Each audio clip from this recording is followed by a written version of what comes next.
at the junction of two very busy Bay Area roads, causing a whole lot of trouble and concern for the people who live nearby, all happening at the junction of I-275 and Lisa in St. Petersburg. Peter Bernard joining us now live.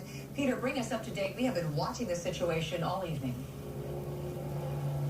Yeah, Mel, we're right now at the Village Green Mobile Home Park, and this is one of the only place that we know of that's been evacuated. And we understand from talking to St. Petersburg police that about 30 people have been sent away from this area because of the smoke. Let me show you around. This is the main drag here at the Village Green Mobile Home Park, and if you can see the smoke in the air, and I'm telling you, we can smell it here. Every now and then I have to cough. It's pretty bad here, and that's why they told the people here that at this 55-plus community that they probably should get out. We understand it's a mandatory evacuation, but I spoke to some residents just moments ago, and they said, they're going to stick it out. When they see flames, they're going to leave. And I hear that we're on Eagle 8 HD, and you can see some of the pictures that we took a little earlier. The wind, the smoke, it's very prevalent out here. I-275 is closed from 54th Avenue North to Gandy, and Gandy is closed from 9th Street to 30th Street. We understand this fire is now more than 40 acres.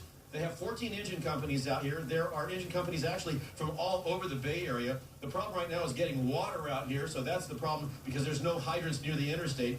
The wind, the dry brush, there's units from all over. This evacuation is going on. Visibility on the interstate is also a problem, and that's the main reason they shut it down because they can't afford to have any wrecks out there. They have to tend to that while they're trying to fight the fire. Take a listen to Deputy Fire Marshal Steve Lawrence from St. Pete Fire Rescue. The other issue becomes water supply.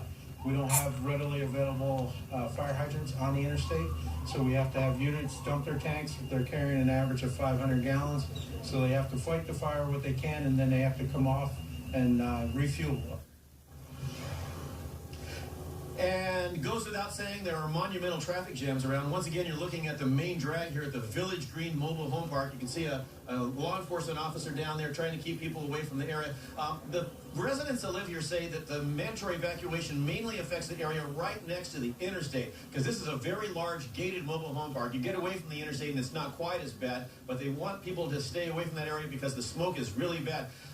There were some folks that also told me, though, they're going to stick it out here, stay in their air conditioning, but they weren't in the air conditioning when they were talking to me. They were riding around on a golf cart. But essentially that fire is still going on, and I was talking to Steve Lawrence, the man you just heard there. He says most likely this is going to be an overnight affair. Some hot spots, and I'm telling you, the wind that is picking up around here is not helping them at all.